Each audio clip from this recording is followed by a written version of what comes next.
Hola a todos y todas, espero que ya tengan decidido su voto para este día domingo en el plebiscito, que es con voto obligatorio, así que tienen que ir a votar. En este video les quiero compartir 4 escenarios que hemos agrupado en nuestro trabajo analítico con la Fundación Poder. Los invito a ver el presente video para que puedan apreciar y ver si compartimos el análisis sobre estos 4 escenarios que les presentamos a continuación. A nuestro parecer, el escenario 3 y el escenario 4 son los más probables de aquí al día domingo. El tercero es aquel que se desenvuelve en diferencias entre 6 y 3 puntos, y lo hemos denominado entre comillas como una zona de madurez. ¿Por qué? Porque va a ser un espacio de diferencias entre una opción y otra, entre fuerzas políticas, al final de cuentas, entre oficialismo y oposición, que va a exigir mucha madurez por parte de cada uno de los actores para lograr un objetivo que pareciera ser un consenso hasta ahora declarado por cada una de estas fuerzas políticas, que consiste en precisamente cerrar el proceso. Ya decíamos que en los escenarios anteriores era bien incierta la posibilidad de que pudiera cerrarse completamente y que ciertos sectores de la sociedad no demanden esto. Pues bueno, si la diferencia está entre 3, 4, 5 o 6 puntos, y se impone el en contra este día domingo, que según las encuestas pudiese ser algo bien posible, a nuestro parecer hay una posibilidad mucho más concreta y material de que efectivamente el proceso se cierre, sobre todo tomando en consideración el compromiso que las fuerzas oficialistas y por lo tanto que están detrás del en contra manifestaron a que no se va a impulsar un tercer proceso, y por lo tanto eso se traduce en un compromiso que al lo menos en el campo institucional, ni del lado del gobierno ni del lado de los parlamentarios pudiese impulsarse un tercer proceso de discusión constitucional. Pero sin lugar a dudas que a menos diferencia, es decir, si nos acercamos a los 3 puntos de diferencia entre el en contra y el a favor,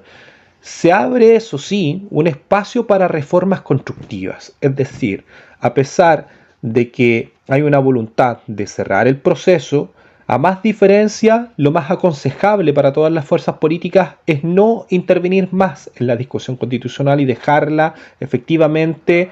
postergada y anteponer en la agenda legislativa todo lo que se refiere a otras urgencias como pacto fiscal y otras discusiones que vienen en la agenda. Sin embargo, si la diferencia es menor, lo que da a entender una suerte de división y fragmentación importante en la sociedad chilena, tal vez pudiera ser razonable, aunque gane el en contra y rija la Constitución actual de 1980, que se abra un espacio para ciertas reformas constructivas, es decir, en aquellos lugares y en aquellas materias en las cuales pudiera haber un mayor consenso, y aprovechando el menor quórum que tiene la Constitución de 1980 actualmente para hacerle reformas constitucionales, si puedan tener una discusión más o menos rápida. Eso sí, yo creo que esa va a ser una condición importante de cara a la ciudadanía para impulsar estas reformas constructivas. Algo más o menos parecido ocurriría si es que la favor se impone, más o menos parecido, porque evidentemente que si la favor gana vamos a tener el texto constitucional aprobado en su integridad.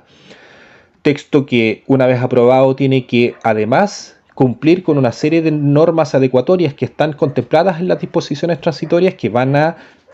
sobreexigir bastante la agenda legislativa. Pero si la diferencia aquí vuelve nuevamente a tornarse relevante,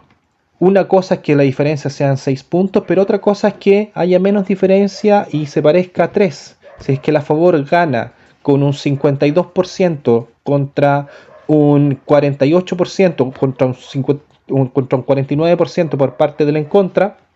al final de cuentas contra 3 puntos de diferencia, se abre el espacio para que el oficialismo derrotado con el en contra nuevamente, pero esta vez con una diferencia un poco menor que lo que ocurrió el año 2022, pueda informar o pueda abrir un espacio precisamente por las alertas que se han manifestado y el amplio apoyo que ha tenido el en contra A diferencia de lo que ocurrió el año 2022, que por ejemplo actores como Ricardo Lagos sí efectivamente están alineados con este sector, la democracia cristiana plenamente está alineada con el en contra, pudiese abrirse el espacio, si la diferencia es menos, para que el oficialismo o los sectores políticos que estuvieron con el en contra impulsen reformas respecto de lo que se trata con sus líneas rojas. Por ejemplo, que hayan reformas que esclarezcan la incertidumbre que se abre por el riesgo de una suerte de inconstitucionalidad en la que caería la interrupción del embarazo por 3 causales.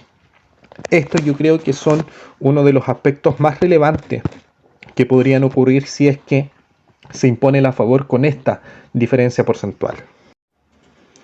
Finalmente llegamos al escenario número 4, que es el escenario de una diferencia porcentual mucho más estrecha respecto de las alternativas que se impongan. Y aquí estamos hablando de diferencias porcentuales que son menores de 3 puntos entre uno y otro. Y de ocurrir este escenario es el que deja mayor incertidumbre y también va a requerir mucha madurez y liderazgo político por parte de las fuerzas que han adquirido un compromiso de que el proceso de discusión constitucional efectivamente se cierre. ¿Por qué es el más complejo?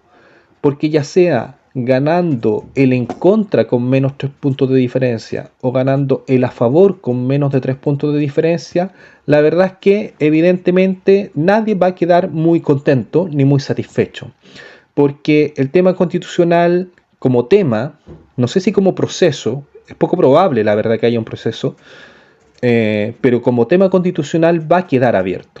Uno y otro sector va a seguir planteando que sus puntos fuertes de reforma constitucional tienen que o son necesarias para la sociedad y son necesarias para seguir empujando el progreso del país. Hay un incentivo, por supuesto, a continuar con la fragmentación entre las fuerzas políticas porque sobre todo va a ser una votación que ratifica esta fragmentación entre fuerzas políticas y además con un contexto de voto obligatorio, lo que de cierto modo para los futuros coyunturas electorales que vienen ya este año 2024 y después del año 2025 les deja al oficialismo y a la oposición un margen para hacer proyecciones desde el punto de vista electoral y fragmentar, por lo tanto, este escenario. Una votación con 3 puntos de diferencia por una materia constitucional es de cierto modo un empate.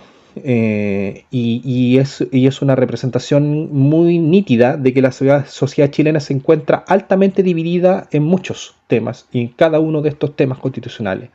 Hay por lo tanto un escaso espacio para acuerdos y es por eso que el tema probablemente va a seguir abierto como tema. Pero al haber un escaso espacio para impulsar acuerdos, se torna inviable, paradójicamente se torna inviable que haya un tercer proceso, pero como decía, con un problema constitucional abierto. Es por eso que, de cierto modo, este escenario, que es el escenario más estrecho, es el que mantiene mucha incertidumbre sobre cómo va a continuar el país después, precisamente, de este año. Y finalmente, como se dice aquí, es el test de litmus para las fuerzas políticas. ¿Qué significa esto? Que es la prueba de fuego para poder demostrar liderazgo, para poder demostrar una capacidad ante la sociedad de que a pesar de la fragmentación que da cuenta, esperemos que no, de dos Chiles muy distintos, de dos formas de concebir la relación del Estado con la sociedad, con la economía y con la producción muy distintas, va a estar a prueba de fuego las fuerzas políticas para que ese liderazgo lo puedan manifestar dando por cerrado este proceso de discusión constitucional. Pero la verdad es que se va a dar por cerrado con una votación que sería bastante estrecha. Si gana el a favor con menos de 3 puntos de diferencia, tendríamos una nueva constitución, pero con una otra mitad disconforme. Si gana el en contra, se va a cerrar probablemente el proceso porque el oficialismo es muy dudoso de que vaya a impulsar un tercer proceso, pero vamos a tener una mitad de la sociedad chilena creyendo que sus planteamientos que fueron expresados en este texto constitucional tienen por supuesto mucho más apoyo que lo que tuvo la Convención Constitucional el año 2022. Y ese es precisamente el gran